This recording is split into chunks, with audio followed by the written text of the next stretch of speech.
दोस्तों आज मैं बात करने वाला हूँ एंट किंग बेरो के बारे में। इसका जन्म हुआ था एक गुफा के अंदर, एक अंधेरी की गुफा के अंदर, एक रोशनी की उम्मीद बनकर उसकी माँ के कोख में से जन्म लिया था। इस बंदे ने, बंदा नहीं मॉन्स्टर था। इसकी जन्म के पहले से ही उसकी माँ एक पुकार रही थी, हमें सबसे स्ट्रांग बंदा चाहिए, हमें एक प्रोटेक्टर चाहिए। उसके बाद पैदा होता है इन लाखों कमजोर अंडों के बीच में एक ताकतवर मॉन्स्टर का।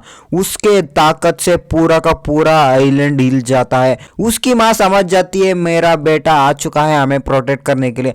हमें सीन शिफ्ट होकर दिखता है एक गंदा सा रूम। वो गंदा सा रूम किसी और का नहीं, जिनू का फैमिली का था। उसकी माँ पूछती है इन दोनों से किसने रूम गंदा किया। उसके बाद जिनू बोलता है मेरी बहन ने। उसके बाद उसकी माँ बोलता है कोई बात नहीं है, हम तीनों मिलकर साफ करते हैं। ये तीनों मिलकर साफ कर देते हैं। उसके बाद हमें सीन शिफ्ट होकर दिखता है बहुत साल पहले जेजू आइलैंड में एक डंजन ओपन हुआ था। वो डंजन ब्रेक होकर उसमें से एक चींटी बाहर आ गया था। वो चींटी बाहर आकर जेजू आइलैंड में जो भी बंदा था ना, उस बंदे को मारकर उस आइलैंड को कब्जा कर लेती है। उस चींटी को मारने के लिए वहाँ पर उतना ताकतवर अंटर कोई भी नहीं था। इसी वजह से जो भी बंदे बचे कुचे बंदे थे ने, वो भी जान बचाकर उस आइलैंड को छोड़कर भाग जाते हैं। वो चींटी उस आइलैंड को कब्जा कर लेती है, वहां पर ढेरों सारे बच्चों को भी जन्म दे देती है। उसके बाद उसको हराना बहुत ही मुश्किल हो जाता है। उसके बाद साउथ कोरिया को पता चल जाता है इन एंट्स को ऐसे ही छोड़ा तो इनकी आबादी ऐसे ही बढ़ती रहती है, उसके बाद हमारे शहर के ऊपर भी हमला कर देंगी ये। उसके बाद साउथ कोरिया प्लान करता है इन एंट्स को मारने के लिए। जापान के पास जाता है मदद मांगकर। जापान के लोग भी मान जाते हैं मदद करने के लिए। वो सारे बंदे मिलकर एक प्लान बनाते हैं इन चींटियों को मारने के लिए। ये बंदा आकर एक्सप्लेन करता रहता है इन चींटियों के पावर के बारे में। ये बंदा सबसे पहले दिखाता है एक एंट क्वीन के बारे में बताता है। ये एंट क्वीन को मारा जाए तो ये सारे चींटियां मर जाएंगी ऐसा बोलता है। उसके बाद दो और चींटियों के बारे में भी दिखाता है। ये दोनों चींटी, एक चींटी है जमीन पर चलती है, एक और चींटी है उड़ भी सकती है चल भी सकती है। इन दोनों का स्पीड स्ट्रेंथ बहुत ही ज्यादा है। एक एस रैंक अंटर के बराबर है एक चींटी। ऐसा ही बंदे बात करते रहते हैं अंडर एसोसिएशन वाले बंदे। उसके बाद दो और बंदे रहते हैं, वो दोनों बंदे बात करते रहते हैं।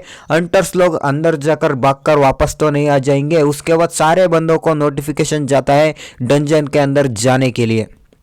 सारे हंटर्स को बता दिया जाता है यहाँ पर जाना है, इस दिन जाना है, ऐसा ऐसा काम है। उसके बाद सारे बंदे भी मान जाते हैं। बहुत सारे बंदे नहीं मानते, बहुत सारे बंदे मान जाते हैं। उसके बाद अगले दिन जाने लगता है। मानो यहाँ पर एक तरीके से जंगी होने वाली है दोस्तों। सबसे पहले दिखाया जाता है हेलीकॉप्टर सबसे आगे जा रहा होता है, उसके पीछे जा रहा होता है ढेरों सारे बोट्स। उन सारे बोट्स में सबसे पहले दिखाया जाता है चीना का बोट, उसके बाद दिखाया जाता है ताइवान का बोट, उसके बाद हमें दिखाया जाता है जेजू आइलैंड का बोट्स। उसके बाद ये सारे बोट्स असेंबल होकर जा रहे होते हैं अटैक करने के लिए, जेजू आइलैंड के ऊपर हमला करने के लिए जा रहे होते हैं। हमें सबसे पहले दिखाया जाता है हेलीकॉप्टर के अंदर व्हाइट टाइगर के बंदे रहते हैं। हमें दिखता है एक कैमरामैन। वो कैमरामैन बहुत ही खुश होता है। वो कैमरामैन सारे हंटर से बात करता रहता है दोस्तों। वो कैमरामैन सारे हंटर्स को खुश रखने के लिए कोशिश करता है। सारे हंटर्स डरे हुए रहते हैं क्योंकि उस आइलैंड पर एक मॉन्स्टर था। उस मॉन्स्टर का पावर बहुत ही दूर से ही महसूस करा जा सकता था दोस्तों। उसका पावर के बारे में सोचकर ही सारे बंदे डरे होते हैं। उसके बाद सबसे पहले जाते ही यही बंदे, व्हाइट टाइगर गिल्ड वाले बंदे। उसके बाद आइलैंड करीब आता जाता है, सारे बंदों का डर बढ़ता रहता है। सबसे पहले डर जाता है वो कैमरामैन। उसके बाद सारे हंटर लोग डरने लगते हैं। बहुत ही कम रैंक वाले बंदे सबसे पहले डर कर कांपने लगते हैं। वहाँ पर एक एस रैंक हीलर भी था, वो भी डरने लगता है। उसके बाद हमें सीन शिफ्ट होकर दिखता है एक बंदे के ऊपर। ये बंदा इन सारे गिल्ड को लीड कर रहा होता है। ये बंदा जाता है सबसे पहले उस आइलैंड के अंदर। ये बंदा जाकर वहाँ पर चारों दिशा में खोजबीन करता है, सबसे पहले हमला किस जगह पर कर सकते हैं। उसके बाद इसके साथ चार और बंदे रहते हैं। वो चारों बंदे घेर जाते हैं उस आइलैंड को। उसके बाद ये बंदा कॉल पर कमांड करता है सारे बंदों को हमला करने के लिए एक साथ। उसके बाद ये बंदा कॉल कट कर देता है। उसके बाद वो चारों बंदे एक साथ मिलकर उस जगह पर हमला कर देते हैं दोस्तों। अपनी शक्ति उसके पावर से 2-3 चींटियों को मार देता है। वो तीनों चींटियां मरती नहीं है। उसके बाद ये बंदा नीचे कूदकर उन तीनों चींटियों को मार देता है। उसके बाद सारे बंदों को नीचे बुला लेता है। दोस्तों ये चैप्टर यहीं पर खत्म हो जाती है।